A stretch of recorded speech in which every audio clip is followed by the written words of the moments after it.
Hi, I'm Jeff Ranke, Editorial Director of Manufacturing.net and Manufacturing Business Technology. Welcome to Security Breach.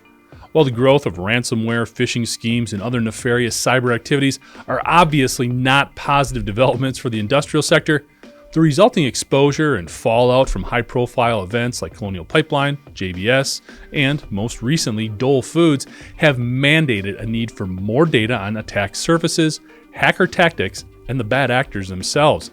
This mandate has led to the creation of numerous reports and data sets focused on better understanding the looming threats and developing strategies focused on responding, diffusing, and ideally, eliminating them.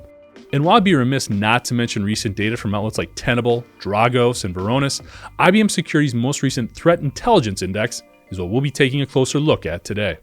But before we talk to our guest for this episode, we're excited to announce that Security Breach is being sponsored by Rockwell Automation. For more information on their cybersecurity solutions, you can go to rockwellautomation.com. Now joining us to discuss some of the findings from their recent report is John Dwyer, Head of Research for IBM Security's X-Force. So again, John, thanks so much for joining us today. I guess in talking about the Threat Intelligence Index for 2023 that IBM put out, first things first, I guess, was there any surprises in any of the findings that you unveiled? So it's been very interesting to see the evolution of the threat landscape, especially over the last few years, like with the introduction of like the golden age of ransomware, to watch what's happened from the, cyber threat landscape on a global level. I think that there's a lot of interesting nuancy data points within that threat report, which I'm sure we'll dive into. I think the one thing that shocked me the most was just the speed in which adversaries adapt to tactics that work for them. So I always say this, it's like water will always find the lowest point in any place. Adversaries will always find the path of least resistance to payment. And one of the data points that I thought was really interesting was just how fast the operators of these phishing kits migrated away from trying to steal credit cards into just trying to move into stealing credentials or doing things that would lead to an extortion-based attack, because that's the path to money, right? So we can see that global ecosystem in the marketplace that's supporting all these cyber criminal activities, how adversaries are adapting to that as well. So I think it's just mostly the speed of which these global operations are able to adapt. Yeah, I thought that was really interesting too. And looking through the findings, one of the things, especially with the industrial sector, which is who our audience focuses on, ransomware is such a huge issue right now. And one of the things that the report pointed out is I think the time of the actual attack went from like 2.5 months to like 3 days. That's just kind of mind blowing how quickly they were able to react and how much more complex they become. What could you have maybe some color into what's helping them to move so quickly in some of these areas? Yeah, so that's, it's so fascinating to watch ransomware evolve over the years. In the 2018, 2019 era to watch where it started. That 2-month time frame, to provide some context behind that data point, is normally we would respond to an incident and we would find evidence of an access broker, so a piece of malware that enabled ransomware operators to gain access to the environment to carry out the attack. And we would uncover evidence of that piece of malware operating within an environment for weeks at a time before things turned into a ransomware attack. And what had changed is the rapid operationalization of ransomware attacks, where those, as soon as access is obtained, an operator is getting on that machine and attempting a ransomware attack. And you can see where the reductions in time happened most significantly speaks to the maturity as ransomware as a service, where it was, less people that are involved. It took a little bit longer because there was a lot of access to now these global criminal syndicates where, as soon as access is obtained, someone is jumping in on it and they're able to execute this attack. And we say that, the speed of which it happened is they've effectively lowered the barrier of entry into cybercrime. So they have created an attack path that works on a lot of different organizations, built on how things were deployed in the 2000s and then in the 90s that we've never re-architected from. And this one attack path is applicable to a lot of different organizations. And so they can get really efficient because once they gain access, they can carry out the same attack. And now we're working off of mostly like a playbook style of attack. And you can see that that's really what has caused the efficiency gains in that shrinkage of time. Well, and correct me if I'm wrong, but a lot of that is how specialized a lot of the roles have become as well. You've got some people who just focus on the intrusion and they'll hand it off to somebody else who does the data collection or the data theft, and somebody else who actually handles the negotiation for the ransom. It's just become much more complex. Yeah, I love that you brought that up because depending on who you talk to, Jeff, like you'll get two different sides of the story. It'd be like, ransomware is an ultra advanced, and people love to throw around APT as like the hallmark indicator of someone's sophistication, or you'll talk to someone else and they'll be like, well, ransomware is not that advanced. They're not doing anything new that we haven't seen over the last 5 years.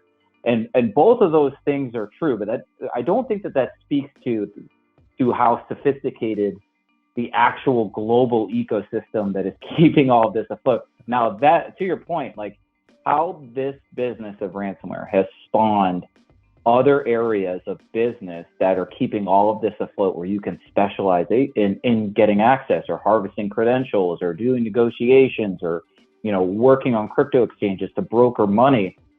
It is a fantastically complex thing. I was fortunate enough to get to work on the ransomware task force, which is part of the mandate for the federal government. So they had a lot of public and private organizations come together and basically build what does the ransomware ecosystem map look like, from the target organization to how it gets paid out, how many different individuals or groups that are involved to keep this thing. And that map, you can Google it, when you see it, it's striking just how complex it is. Yeah, incredible. One of the things that you brought up in the report too, I thought was really interesting, and I hope you can provide a little more detail on too, is the growing number of backdoor attacks and how successful they've been. There's been more of them. Could you offer us a little bit of detail on why is this growing and why has this sort of become the flavor of the month for hackers, if you will? Yeah, so it's, I think, there's two caveats to that data point. First, this is the first time since we've tracked these kind of types of attacks where we've split backdoors off as an individual and attack type. And the nuancey piece of that is that, the top two attack types you see is backdoor and ransomware. And those two attacks aren't necessarily mutually exclusive. So the majority of ransomware attacks, almost all, involve some sort of backdoor one way or the other. And why this is the interesting part. This was such an interesting data point that we were able to uncover, is why we saw backdoors overtake ransomware is we actually saw a marked improvement by organizations to detect ransomware attacks before the ransomware is deployed. In previous years, most often we would get called as the ransomware was the detection point. But if you look at, we've released a paper called The 5 Stages of a Ransomware Attack, and stage 5 is the deployment of the ransomware. And what we've seen is that clients are actually calling us before stage 5 for the first time ever at a rate where it's actually impacted the statistics to say, if we go back through and look at those backdoor cases and really get into the details, we can make really good, there is a lot of indications that those backdoor incidents would have turned into a ransomware attack. Either we found ransomware staged, or it was an access broker associated with ransomware attacks, or there's some other intelligence. So that's the good news story about that, is we've actually seen a little bit of a tilt in the right direction and marked improvement in detection and response capabilities from clients that we get to work with. Interesting. One of the things here in the industrial sector, again, we get more connected devices. The whole IoT movement is very strong, and it makes a lot of sense for what we want to achieve in manufacturing. It's also created a lot more of kind of a broader sort of landscape of potential vulnerabilities as well. When you look at some of the areas that have getting increased attention from hackers, are there certain vulnerabilities that you're seeing that pop up constantly that are things that we can talk about really incorporating into some of those defense plans because they're so popular in terms of always occurring? Yeah, so from like in the report, you've seen that manufacturing was the top attack industry again, like for the second year in a row. And now we have to ask the question, why is this new trend? Before that, it's always been finance. So why do we see this marked change in adversary behaviors in terms of the data point? Now, while most of the attacks, the majority of the attacks we're working with are, you would say, crimes of opportunity, you do see behavioral changes in adversaries to say which ones are they going to pay attention to once they have an opportunity. They don't have to act on every opportunity, but you do see enough of a trend to say they're more likely to act on an opportunity if it falls within a certain business vertical. Why is that, right? So we want to get to the question to your, like, which vulnerabilities, right? I think you touched on the exact point of this, is that, what we've learned over the last 2 years is that, manufacturing and industrial organizations are so critical to our day-to-day life, right? So when that supply chain gets impacted, be it from a global pandemic or some cyber attack or something like that, the cascading effect of that can be so large because, like organizations that are operating in these business verticals are operating on extraordinarily tight margins. And us in the security space, we need to be cognizant of that fact. It's not so easy to just say, well, you just got to do X, right? Because that's not fair to these organizations who are, you can go talk to any line manager or anyone who's ever worked in a mill, and they could tell you to the second how much money their organization's going to lose if that line is impacted for any amount of time, right? When I started out in, my first internship was working in steel mills. So I was like running cable in steel mills. And I didn't realize this at the time, but if a kiln shuts down and the ability to melt, to create molten steel, if it loses that temperature, it could take up to 3 days for it to get back up to heat again, right? So people that are operating in these spaces it's not so easy to say, oh, I'm just going to implement security, because there's so much of a risk that's related to the outcomes of what the business mission is at the end of the day that could be impacted with little changes, right? So there you have, there's pressure to become more interconnected as fast as possible to address these tightening margins in industry. And we can see that that as soon as you get an expanding attack surface, then attackers are going to take advantage of it. That's just the nature of being connected to the internet, right? Is that as soon as you plug into the internet, like that, I don't know if you remember those stats that people used to chuck around like 10 years ago. If you plugged into the internet, it would take you 2 minutes before you got infected by some worm or something along like that. And that remains kind of true, though. If you connect something to the internet, within seconds, you're going to be scanned. And there's stuff that is always scanning for an opportunity. And what we've seen in industry, I don't think it's a particular vulnerability, but I think it is a reality of operating within that business vertical, is that there's pressures to become more interconnected, and that pressure, the rate in which we're becoming more connected is outpacing the rate in which we're securing those connections.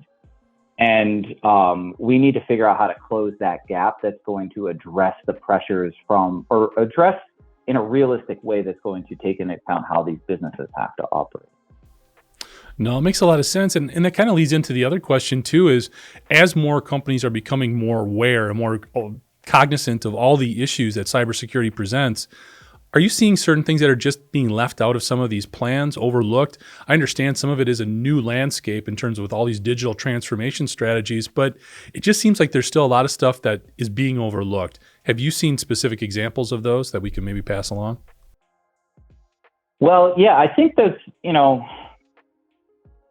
as an industry, we need to do a better job of presenting a why to what you need to do to get an actual action. And you need to do that through presenting it in terms of some sort of risk quantification that is going to make sense to a business, right? So we have been talking about the number one thing, like what is something that we are seeing across that is enabling all of these kind of attacks is kind of the question that you test. And it's mostly an overextension of privileges, right? Is And we've been talking about getting rid of admin rights for my entire career. And why haven't we been able to do that, right? Why haven't we been able to do that across the board? And why are we architecting our networks so that they're not segmented and they're very flat, and it's very easy for attackers to move around in them? And I think it's because we haven't done a good enough job of quantifying that risk to the organization and showing that pathway to say, if you implement this, the likelihood of you having to go through some catastrophic cyber incident goes down by X amount of percent. So a lot of these organizations that we see, regardless of industry, but especially in manufacturing and industrial, is an overextension of privileges, flat networks that are not segmented, that just kind of make things easy for these attacks to kind of operate. And at the end of the day, we want to make attacks so expensive that it doesn't become worthwhile for them to do them anymore. No, makes a lot of sense. You work for a very interesting division, or at least it has a very interesting name when you look at IBM Security's X-Force.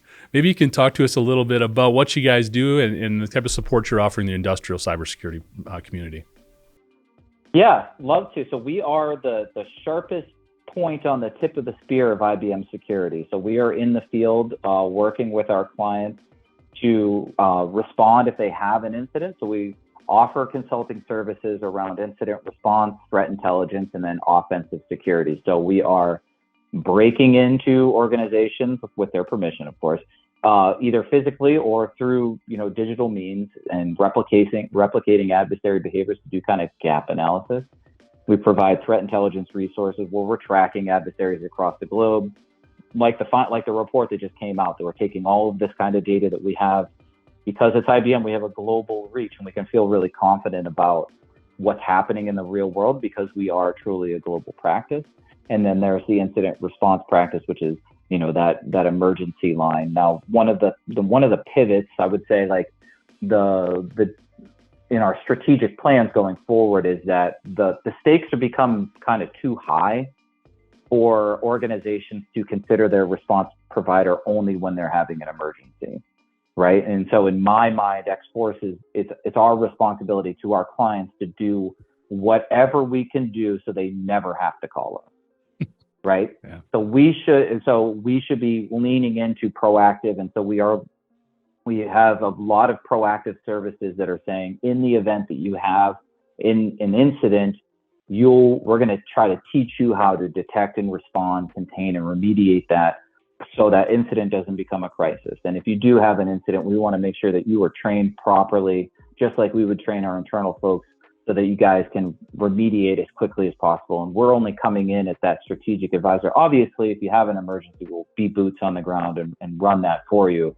But I think to harken back to that timeline, is that's the real kind of pivot point is within the cyber threat landscape, is that not only are the stakes high, but the time in which you have to, like, that window of opportunity before you're dealing with a crisis is closing. And so it is, in our best interest for our clients to start moving capabilities to the left-hand side of that attack timeline by enabling our clients to be best prepared to respond to an incident themselves, to get trained, to engage us more easily along those lines. No, it makes sense. And it's good to hear that there's all this being done out there. And I can't advocate the report enough. A ton of great information out there in terms of developing and enhancing a lot of those cybersecurity plans that people are trying to assemble. So, John, I want to throw kind of a handful of sort of a hodgepodge of topics at here and just kind of get your response to them. We've talked a lot about ransomware. It's a huge issue in the industrial sector, even though, interestingly enough, the report said the frequency has gone down a little bit from the previous years to 2022. It's kind of interesting. But the biggest question is always, if you're hit with a ransomware attack and you are exposed, do you pay the ransom? What's your take?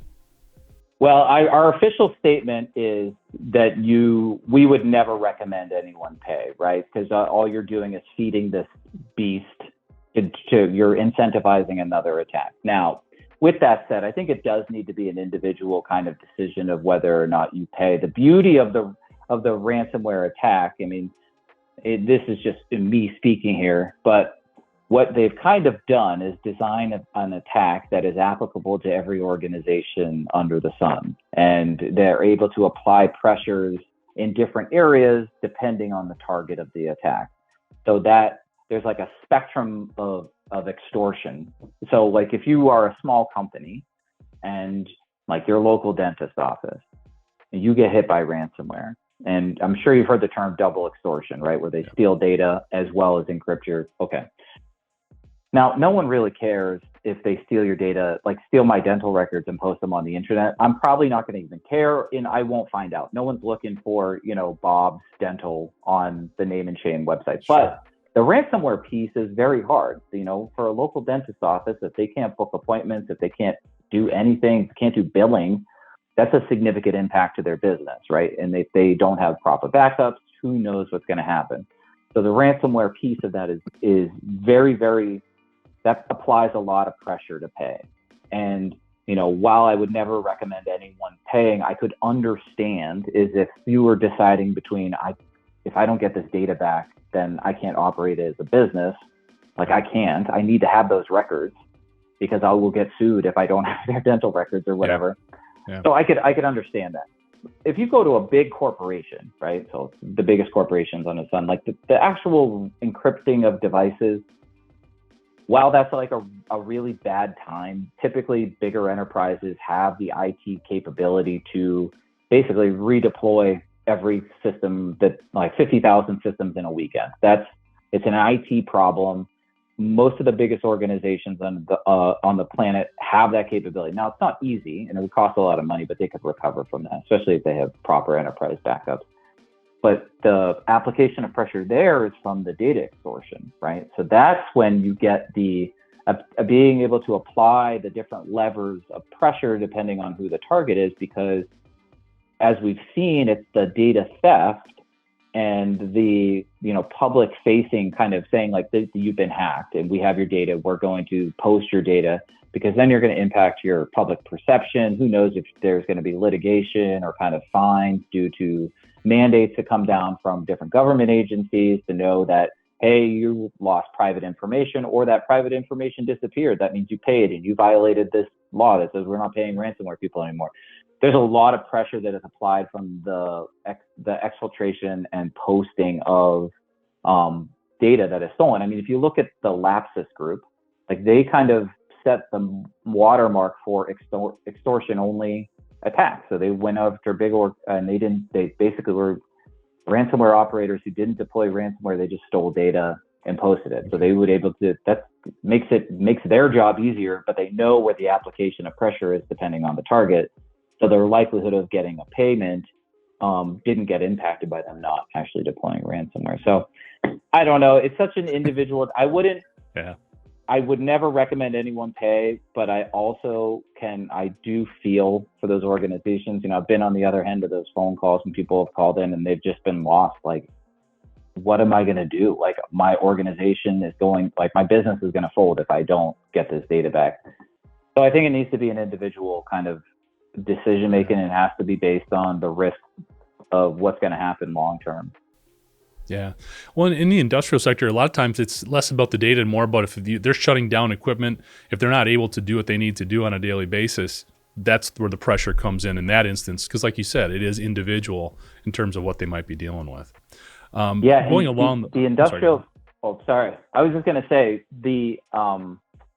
speaking to the audience that is going to take this in is like, if you could take nothing home from me, then this is the importance of understanding incident response as it relates to your mission as an organization. So in the industrial organization, they have to understand that the reason why you want to practice incident response, you want to do tabletops, you want to do exercises, you want to work with a response firm to help you, is that we want to lower the impact of an incident as fast as possible, right? We don't want to, it's not really about containment and remediation anymore, because, if we disconnect the company from the internet, that threat is contained, but now the impact of the response is worse than the threat itself.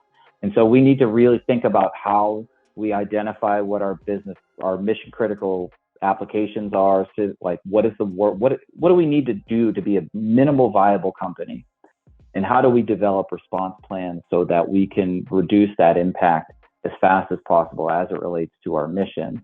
and how do we practice to make sure we're able to do that. So when it comes, we don't have to figure it out on the fly. Well, and don't you think greater transparency about some of these attacks may help with that? Oh, absolutely. So what we've learned over the past few years of, being in the incident response game, for lack of a better term, is that we are in a very unique position that would benefit everyone to have the same sort of information. So IR consulting firms specifically are in a unique position because we get to continually observe the adversary be successful. Across the globe, we get to see what are their goals and objectives, how are they going about obtaining them, and what were they trying to do? What were their action on their objectives, right? So other organizations in the cybersecurity space, whether it be AV, EDR, MSSPs, or whatever it may be, while they do fantastic work, they have a vested interest in stopping the attacker before they get any further, right? IR folks are able to usually getting called at the end of an incident, and then they get to work back and collect all that evidence to say, of all the attacks out there, these are the things that adversaries care the most about, and these are the ways that they're going about obtaining their goals and objectives. And we can use that knowledge to say, so there's 11 billion threats out there. These are the ones you really need to care about. Yeah. And that's a lot easier problem to resolve. And that's kind of like why we need to start working with our response providers in a new way. One of the other areas of the report one of the other areas that was covered in the report was some of the international elements that are playing a big part in cybersecurity trends right now. A lot of attention is being paid to the Ukraine and Russia and some of the things that are going on from a cyber warfare perspective. But are there other parts of the world or other things that we should be aware of as well, either from a nation state perspective or just internationally, where they're going to start targeting industries in the U.S.? Well, I think in general, what has been interesting is just to see the migration towards disruptive or destructive attacks as a whole.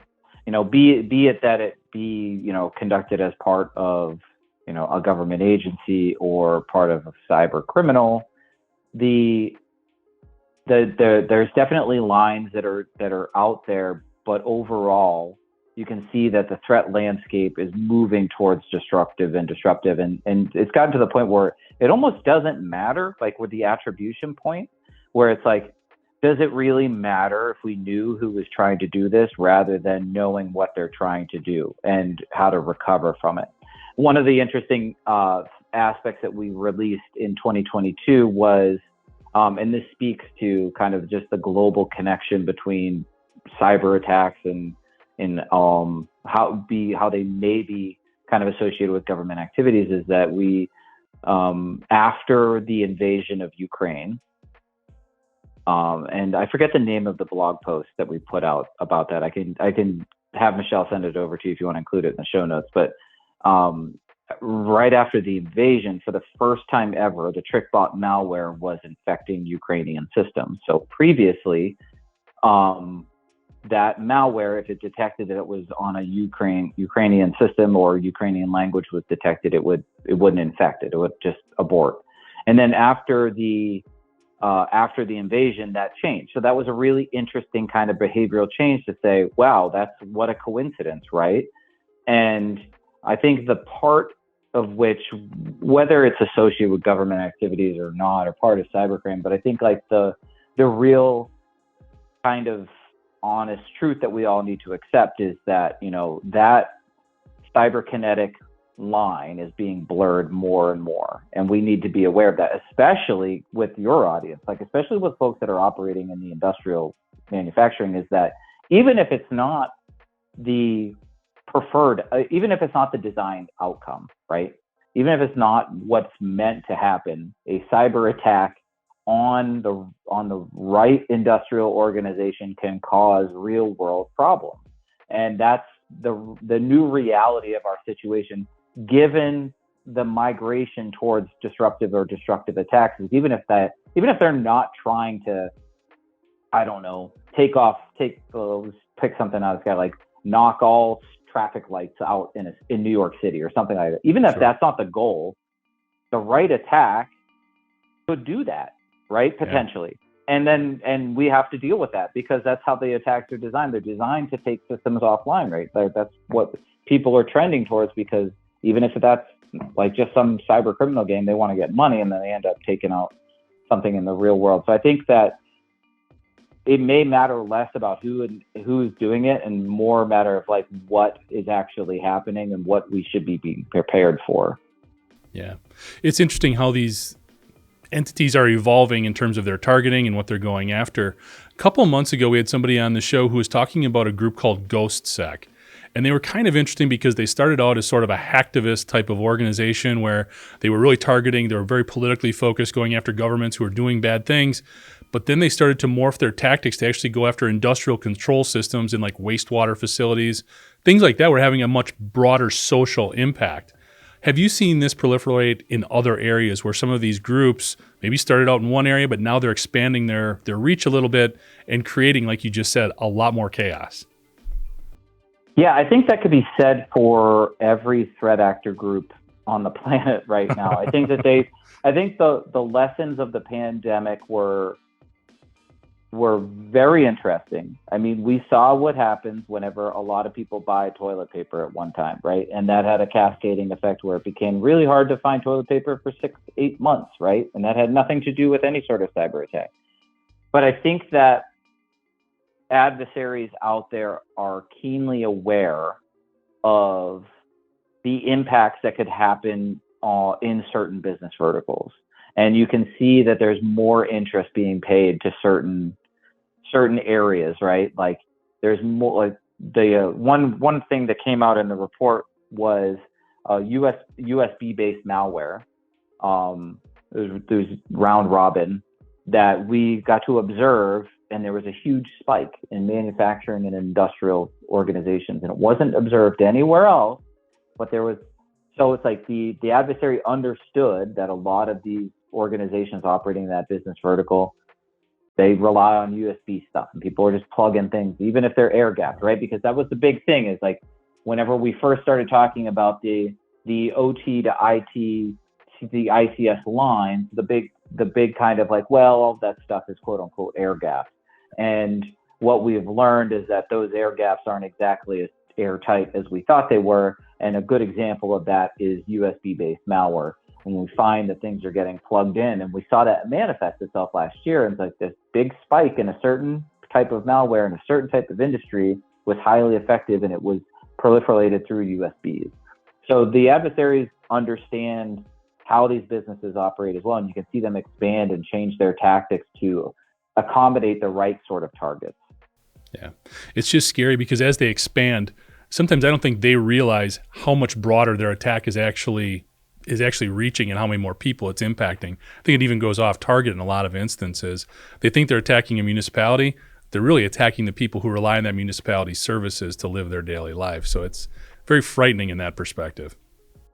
Yeah, one thing that ransomware taught us is, and the pandemic as well, is just how interconnected we are and how fragile this supply chain is, and how we are 2 weeks away from having significant impacts to our daily lives.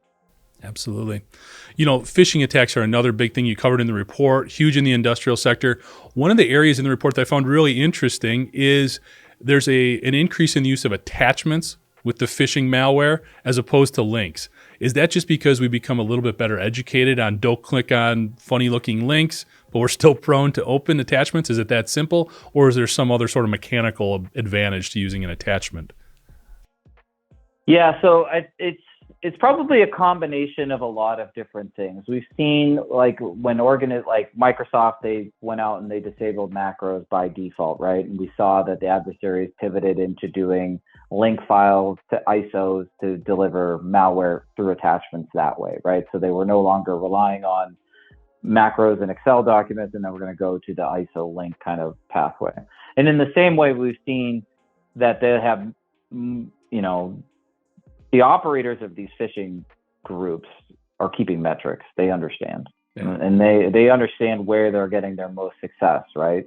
And so I think there's been a lot of increased improvements in our security tooling ability to detect malicious links there's actively going out and taking those down. Maybe they've seen, a decline in how successful those been, except for just doing an attachment, right? Because in that point, you're just exploiting a person rather than trying to exploit a person and then bypass some sort of security mechanism based on network telemetry.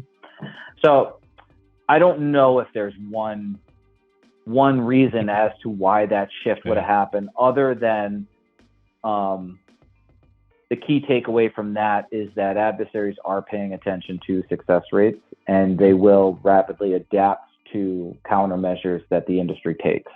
Yeah. And so we need to, continue to try to evolve and get better, because the attackers are. And if we don't, then that gap is going to increase. No, agree 100%. Wrapping things up here a little bit, as we look forward, what do you see some of the bigger trends that might be emerging for cybersecurity over the next maybe year and a half? And are there any new players out there that maybe we need to be aware of? Well, it's an interesting question, and I'm glad, because when we talk about what is going to happen in the future, right? Because we are what I've been calling an inflection point for ransomware right now. And this is the first time we've had data points in which we've seen a marked improvement by organizations' ability to detect and respond to it. And so I'm interested to see what path we take going forward, right? So do we take this W and we get better? We say, well, okay, we've done a little bit better. How do we continue this momentum to then layer improved defenses further on in detection and response and reduce our attack surface, yada, yada, yada? Or do we say, oh, we got this buttoned up because we bought the fancy whiz-bang tool, and that tool is doing a really good job at detecting the implant, and so we're good. We have that problem solved, and we're not going to re-architect our networks. And if we go down that path, then I'm interested to see if that, today's backdoor problem becomes tomorrow's ransomware problem, where the, adversaries just figure out how to bypass that, and they're off to the races again, because that is a trend that we are observing, right? So there's going to be there's more attention to EDR bypass technologies by, those marketplaces, in terms of how do you get around next-gen MV or EDR, whatever that endpoint tooling that is facilitating that detection, to how do you get by that, right? And so if we get by that, what that says to me is that the attackers think that if they can get by that initial detection, they think they're going to be successful again. And so we need to be aware of that to make sure that that's not the case, right? And I think the next area where things are going to next, I think we're going to see more migration into business or criminal operations that are feeding that ransomware ecosystem. So more backdoors for sale. So there's going to be more incentive for people to gain access. So that access broker marketplace is going to expand. There's going to be more people doing credential harvesting, so they can get in through things like VPNs and remote desktop and all those kind of things. You're going to see that marketplace expand, because the risk reward is nice. You are incentivized to get in as much as you can, and then you're just selling access off to someone else to do the ransomware, right? And so I think that those three things are what I'm really paying attention to in 2023. Thanks, John. For more information on the work IBM Security is doing, you can check them out at www.ibm.com/security. Thanks for joining us today. To catch up on past episodes, you can go to manufacturing.net, IEN.com, or mbtmag.com. You can also check Security Breach out wherever you get your podcasts, including Apple, Amazon, or Overcast. And if you have a cybersecurity story or topic that you'd like to have us explore on Security Breach, you can reach me at jeff@ien.com. For John Dwyer, I'm Jeff Ranke, and this is Security Breach.